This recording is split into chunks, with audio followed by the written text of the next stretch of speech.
इतनी भक्ति है मधवाड़ा गांव में। ये माताएं साल में कम से कम 5-10 प्रोग्राम कराते हैं। अभी खाटू श्याम जी का जागरण कराया है माताओं ने मिलकर के। उससे पहले माँ भगवती नैना देवी जी का जागरण कराया, और उससे पहले शिव पुराण की कथा कराई। यानी कि प्रत्येक महीने में कुछ ना कुछ चल रहा है। तो ऐसी भक्ति मती माताओं से हमको ये शिक्षा लेनी चाहिए। और आज भी इतने कीर्तन थे इनके पास में, मैया कह रही थी महाराज जी हम आएंगे, पर आएंगे हम कम से कम 5-6 बजे, और जल्दी आ गई, ठाकुर जी की कृपा हो गई। जोरदार तालियां इनके लिए सभी। आइए कि याद आएगी उनकी कभी ना कभी, कृष्ण दर्शन तो देंगे कभी ना कभी।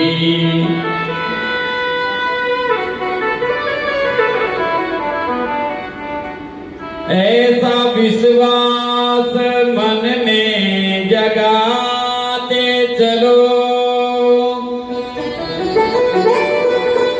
कृष्ण गोविंद गोपाल गाते चलो,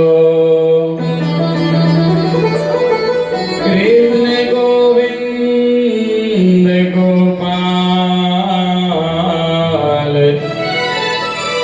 गाते चलो।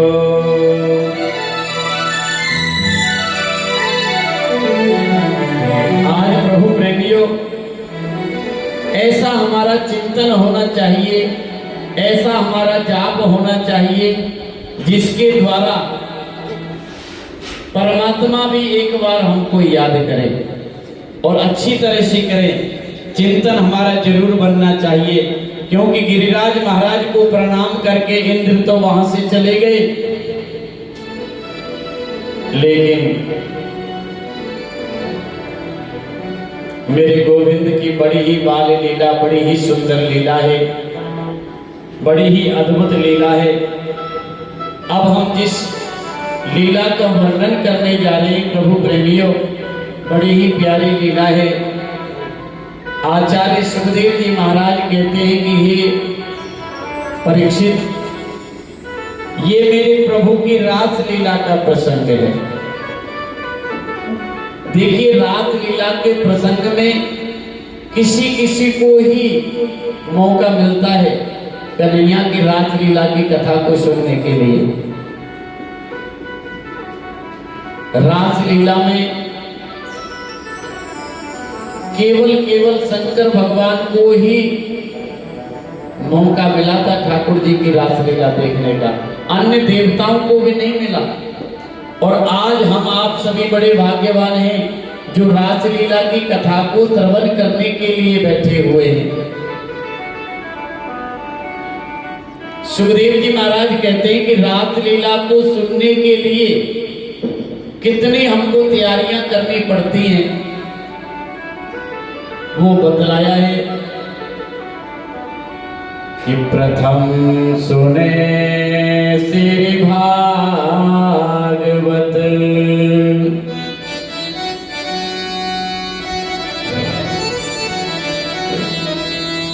प्रथम यानी कि रास लीला में प्रवेश करने से पहले हमारे हृदय में श्रीमद् भागवत जी विराजमान होने चाहिए, तब हम रास लीला के अधिकारी होंगे।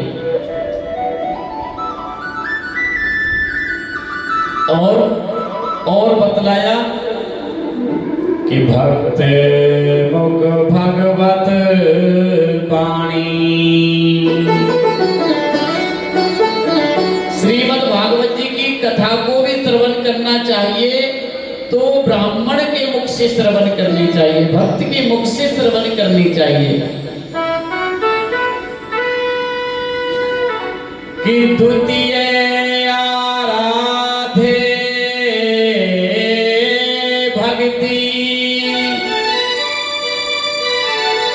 व्यास नव भांति बखानी।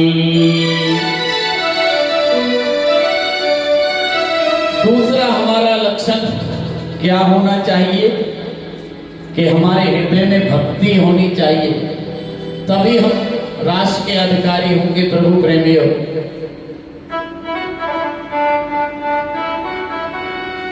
और तृतीय करे गुरु समुझे, दक्ष सर्वज्ञ रसीलो। तीसरी बात बताइए कि जब तक राज के अधिकारी नहीं होंगे, जब तक हमारे ऊपर गुरु महाराज की कृपा नहीं होगी। जब गुरु महाराज की कृपा होगी तभी हम राज के अधिकारी होंगे। प्रभु प्रेमियों, इसीलिए ये सब बातें हमको ध्यान में रखनी है। और मन के अंदर ये भाव आते हैं कि वो गोपियां तो नाती भी नहीं थी, वो गोपियां तो भगवान का भजन भी नहीं करती थी, वो गोपियां तो ऐसी थी, वो गोपियां तो वैसी थी। लेकिन सुखदेव जी महाराज कहते हैं कि हे राजा परीक्षित, गो का अर्थ है इंद्रियां और पी का अर्थ है पीना। जो व्यक्ति परमात्मा के नाम के रस को पीता है उसे ही गोपी कहते हैं। चलते फिरते उठते बैठते प्रत्येक परिस्थिति में जो कन्हैया के रस का पान करे, प्रभु प्रेमियों, जो आनंद ले, उसी का नाम गोपी है। मैंने आपको पहले ही बताया है कि जब तक भाव नहीं आएगा, श्रद्धा नहीं होगी, जब तक हमारे ठाकुर जी के मन में, ठाकुर जी के प्रति हमारा मन नहीं लग पाएगा। ये गोपियां कौन है पता है? ये गोपियां बड़े बड़े महात्मा, बड़े बड़े अलात्मा, जिन्होंने जिंदगी भर कितने हजारों वर्ष जप किया है, पाठ किया है, पूजा की है, तब जाकर के ठाकुर जी के श्री चरणों में प्रणाम किया है कि प्रभु एक बार हमें भी स्वीकार कर लेना। आज प्रभु प्रेमियों सभी गोपियां बन करके आइए। आज देखिए कितना सुंदर दृश्य है। चैत्र नवरात्रि चल रही है और बड़े ही नवरात्रियों में पावन कथा को हम श्रवण कर रहे हैं। आज शरद पूर्णिमा की रात्रि है। मेरे गोपाल ने बैनू का निनाद किया है, मेरे श्याम सुंदर ने बैनू का निनाद किया है, बंसी बजाई है। मेरे कन्हैया यमुना किनारे पर चले गए प्रभु प्रेमियों, और यमुना किनारे पर बैठ गए और बड़ी ही सुंदर बंसी को बजा रहे हैं। अब विचित्र बात एक कि कन्हैया भी एक है, बंसी भी एक है, लेकिन लाखों गोपियां अपने मन के अंदर ये विचार कर रही हैं कि श्याम सुंदर ने बंसी में केवल मेरा ही नाम पुकारा है, केवल मेरा ही नाम पुकारा है। जो गोपी जिस काम को कर रही है उस काम को छोड़ दिया गोपियों ने, और गोपियां ठाकुर जी के पास में आ रही है। आज प्रभु प्रेमियों जिस काम में लग रही थी गोपियां, सब ने सब काम छोड़ दिए। आदरणीय सुखदेव जी महाराज कहते हैं, राजन कि मैंने तुम्हें पहले ही बताया था कि किसी भी भाव से कन्हैया के चरणों में प्रेम करो, तन्मयता होनी चाहिए।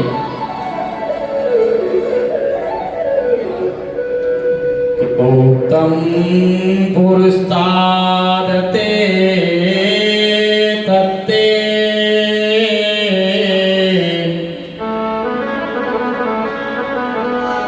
चेध्या सिद्धिं यथा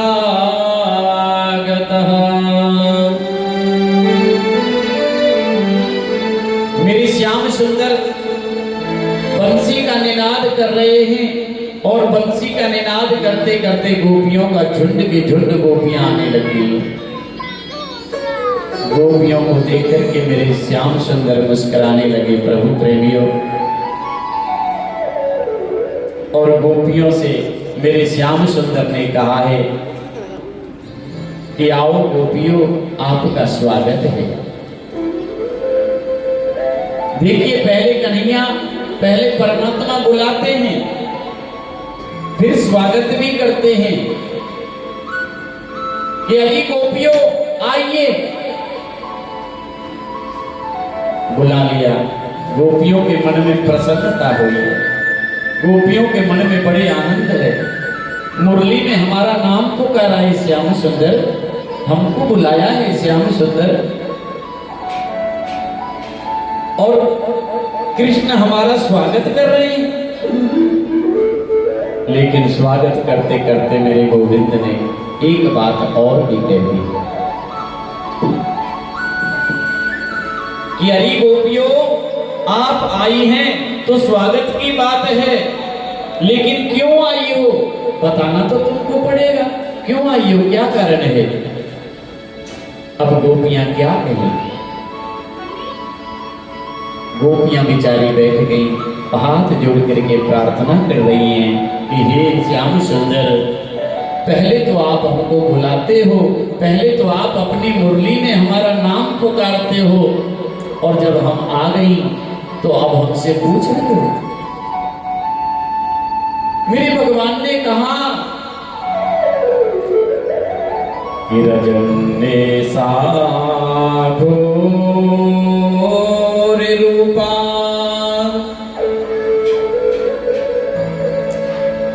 कि घोर सत्वा निषेविता। ये रात्रि कितनी घोर रूपा है देवियों। इस घोर रात्रि में आपने अपने पुत्रों को छोड़ दिया, अपने पतियों को छोड़ दिया, अपने परिवार जनों को छोड़ दिया। जाओ, अपने परिवार के पास में जाओ। बेचारी गोपियां बैठी हुई हैं, मन में विचार कर रही हैं, अब हम क्या करें। शांत बैठ गई गोपियां। आचार्य सुखदेव जी महाराज कहते हैं, परीक्षित, पहले तो परमात्मा बुलाते हैं, फिर ठोक पीट करके देखते हैं कि ये कच्चा है या पक्का है। भगवान बोले जाओ गोपियों, अपने परिवार की सेवा करो जाकर के। गोपियां श्री कृष्ण से कहती हैं हाथ जोड़ करके कि ऐसे वर को क्यों परे,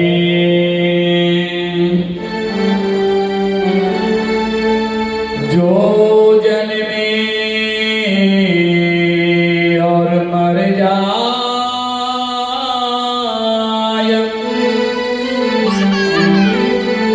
कि वर वरियो गोपाल जो,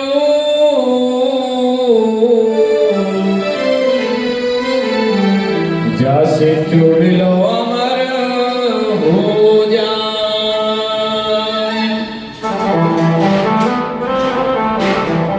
कि हे गोपाल, अब हम अपने सारे परिवार को छोड़ करके आपकी शरण में आए हैं।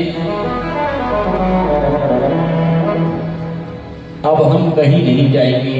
हे श्याम सुंदर, पहले तो आपने बुलाया है और फिर आप कहते हो चले जाओ। हे माधव, जब आत्मा का साक्षात्कार सच्चे परमात्मा से हो जाता है, आपके सिवाय कोई नहीं हो सकता। प्रभु उनके साथ में प्रसन्न हो गए, मन की भावना को समझ गए, भगवान प्रसन्न हो गए प्रभु प्रेमियों, और रास लीला करने के लिए तैयार हो गए। जैसे ही रास लीला करने को तैयार हुए हैं प्रभु प्रेमियों,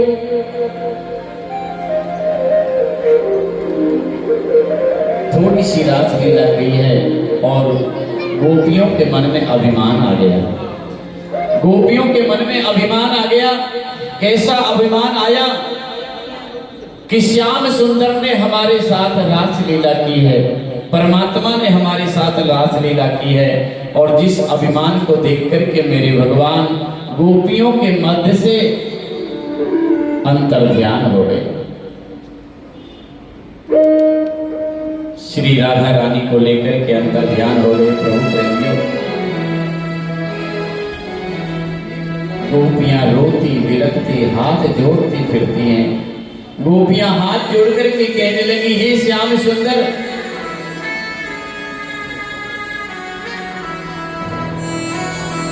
आज राधा रानी को लेकर के अंतर ध्यान हो गई।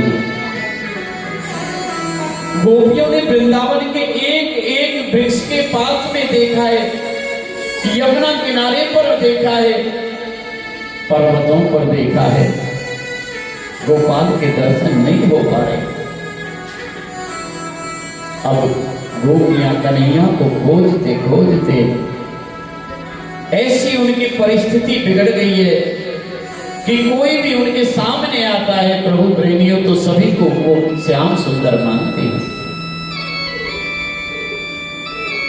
सभी गोपियां हाथ जोड़ती फिर रही हैं, बट वृक्ष के पास में गई है और बट वृक्ष से हाथ जोड़ करके प्रार्थना करने लगी है कि आप तो नारायण के रूप हो, आप बताइए ना कि हमारी श्याम सुंदर कहाँ गए। हे पीपल देवता, आप बताइए, आपको सारा संसार दूध चढ़ाता है, कृपया करके हमारी श्याम सुंदर कहाँ चले गए। प्राण वल्लभ प्रियतम श्री कृष्ण को देखा हो तो बताओ ना।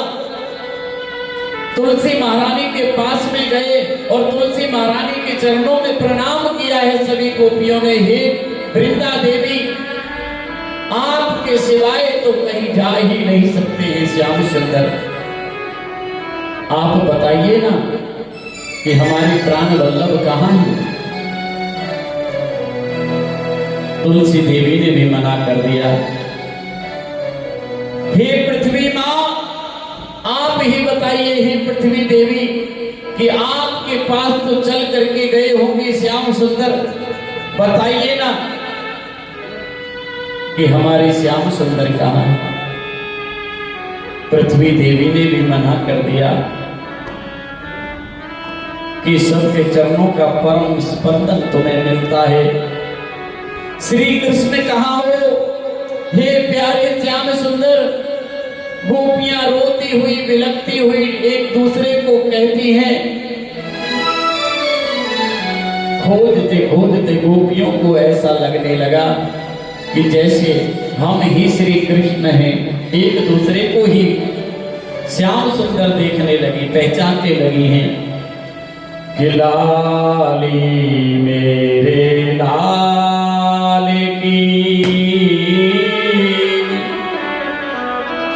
जित देखो तित लाल, कि लाली देखन में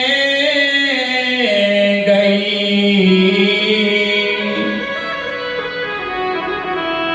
कि मैं भी हो गई लाल। कन्हैया को खोजते खोजते गोपियों को लगा कि मानो मैं ही श्री कृष्ण हूं। आ जाओ ब्रजवासियों, आ जाओ मेरे पास में। अरे गोपियों मेरे पास में आ जाइए, मैं तुम्हारी कालिया नाग से रक्षा करूंगा, मैं तुम्हारी अग्नि से रक्षा करूंगा। परीक्षित जी महाराज ने हाथ जोड़ करके गुरु महाराज के चरणों में प्रार्थना करी कि गुरुदेव ये क्या हो रहा है। सुखदेव जी महाराज कहते हैं ये अनुकरणीय है, ये किसी के करने से नहीं हो रहा है। राधा रानी को लेकर गोविंद दूर चले गए। प्रभु प्रेमियों, किशोरी जी ने सोचा कि मैं यदि गोपियों से दूर रहूंगा तो उन्हें कभी कृष्ण दर्शन नहीं हो सकते। मैं एक बार गोविंद से दूर चली जाऊं। राधा रानी कन्हैया से बोली, सुनो हे श्याम सुंदर, मैं आपके साथ चलते चलते थक गई हूं, मैं हार गई हूं, मुंह पे चलो नहीं जा रहे हो। कन्हैया ने कहा, कन्हैया ने सोचा कि लगता है गोपियों की तरह राधा रानी के मन में भी गुमान आ गया है। अच्छा किशोरी जी, आप चल नहीं सकती तो मेरे कंधे पर बैठ जाओ। राधा रानी बोली, हाँ श्याम सुंदर, मुझे आप अपने कंधे पर बैठा लीजिए। अब जैसे ही किशोरी जी कंधे पर बैठने लगी हैं, गोविंद वहां से भी अंतर ध्यान हो गए। आज प्रभु प्रेमियों, जब ढूंढते ढूंढते गोपियां किशोरी जी के पास आई हैं और बोली हैं कि आपको भी छोड़ गए। किशोरी जी बोली, जो आपके जीवन में कमी आ गई थी वही हमारे जीवन में भी कमी आ गई। शरद पूर्णिमा की रात्रि, ब्रह्मा की 6 महीने की रात्रियां एकत्रित हो रही हैं, लेकिन कन्हैया के दर्शन की लालसा गोपियों के मन में है, लेकिन कन्हैया के दर्शन नहीं हो पा रहे।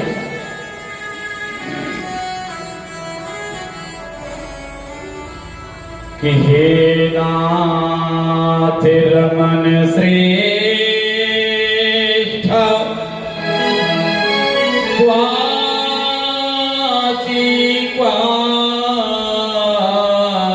महाभुज।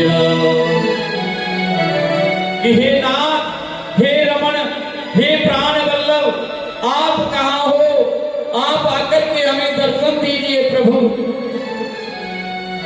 गोपियां राधा रानी पुनः यमुना के किनारे पहुंच जाती हैं, और यमुना महारानी भक्ति है। यदि हम यमुना महारानी के पास जाकर के भक्ति करेंगे और भक्ति के पास में जाकर के भक्ति करेंगे तो श्याम सुंदर के दर्शन होंगे ही होंगे। गोपियां राधा रानी यमुना महारानी के पास में आ गई, आश्रय ले लिया कन्हैया से मिलने का। बीच में राधा रानी को बिठा लिया है, लाखों गोपियां इधर उधर बैठी हुई हैं। शरद पूर्णिमा की रात्रि निकलती जा रही है, अर्ध प्रहर निकल गया है। कृष्ण मिलन की कामना को लेकर के सभी गोपियों ने हाथ जोड़ करके श्याम सुंदर के चरणों में प्रणाम किया।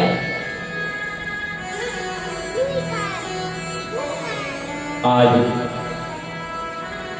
देखिए, हम जब तक हमारे हृदय में भाव नहीं जागेगा ना ठाकुर जी के प्रति, चाहे कितना भी हम पूजा पाठ कर ले, दान कर ले, जब तक भाव नहीं होगा तब तक श्याम सुंदर मिलने वाले नहीं। आज गोपियों ने, राधा रानी ने मिलकर के श्री श्याम सुंदर जी के चरणों में प्रार्थना करी है, गोपी गीत गाया है। और गोपी गीत गाया, आइए हम सभी श्याम सुंदर के चरणों में प्रणाम करते हुए गोपियों के साथ में गीत गाएंगे। और सबसे बड़ी बात यह है कि गोपियों के मध्य में कोई ऐसा व्यक्ति नहीं था, सब गोपियां ही थी। इसीलिए अपने सिर को ढक कर के गोपियों ने श्री ठाकुर जी महाराज के चरणों में प्रणाम किया है। आइए हम सब बांके बिहारी जी से प्रार्थना करेंगे कि हे श्याम सुंदर, हमारे जीवन में जो घोर अंधेरा, उस अंधेरे को दूर कीजिए और हमारे हृदय में आकर के विराजमान हो जाइए।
तुम्हारे जन्म से ब्रिज में बहुत आनंद आया है।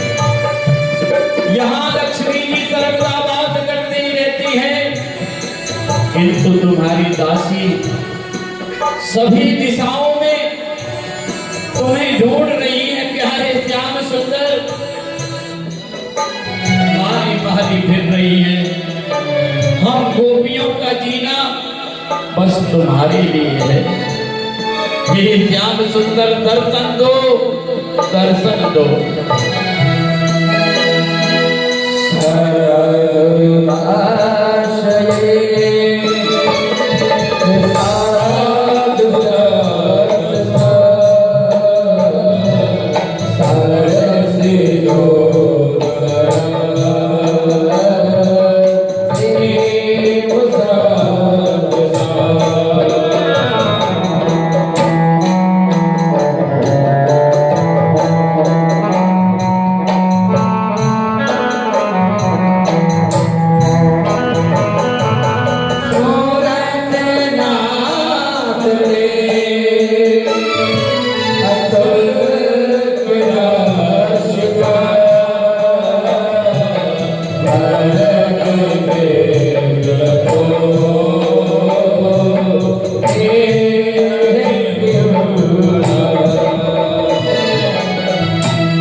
तुम्हारे नैनों ने हमें घायल कर दिया है। शरदकालीन जलाशय में उत्पन्न कमल की सुंदर कर्णिका की शोभा हर लेने वाली आपकी वो आंखें, उनसे तो हमारी हत्या हो रही। हम तो तुम्हारे बिना खरीदी दासियां हैं श्याम सुंदर। हे प्यारे श्याम सुंदर, हमें दर्शन दीजिए। और तुम हो सबको वर देने वाले, फिर ये हत्या क्यों न करे? क्या इस लोक में चितवन की चोट में मारना हत्या नहीं कहलाती? हे श्याम सुंदर, हमें दर्शन दीजिए।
हे प्रभु, हमें दर्शन दो, हमें दर्शन दो। प्यारे श्याम सुंदर, गोपियां रो रही हैं, बिलख रही हैं।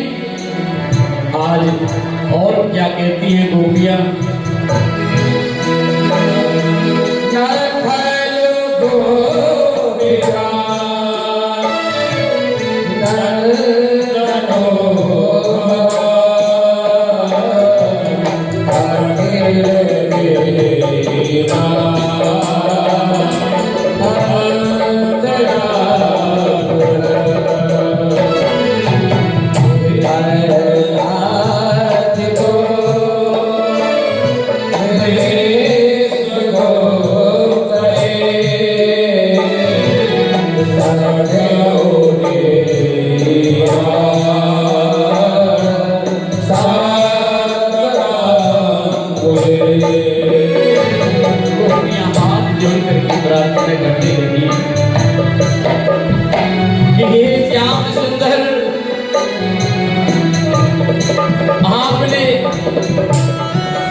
इतने प्यारे दर्शन देने के बाद में हमको ऐसा क्यों कर दिया? हे कमल नयन, हम जानते हैं कि आप केवल यशोदा के लाडले ही नहीं हो, आप तो प्रत्येक प्राणी की अंतरात्मा हो।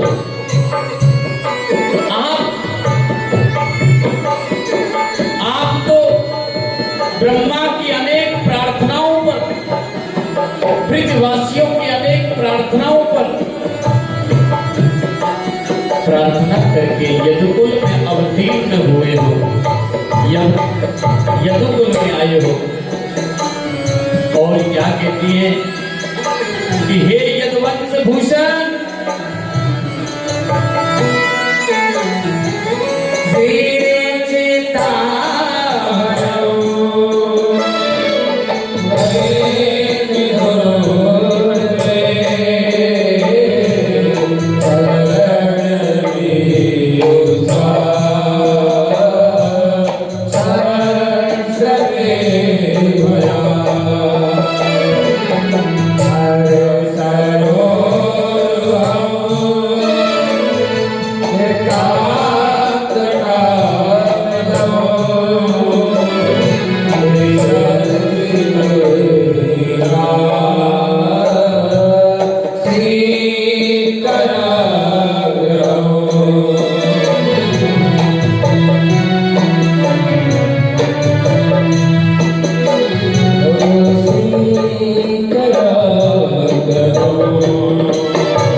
प्रार्थना करने लगी है कि हे श्याम सुंदर,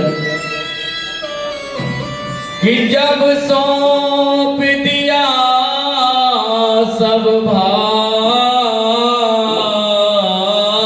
तुम्हें, फिर मारो या तारो हमें क्या कही, कि मझधार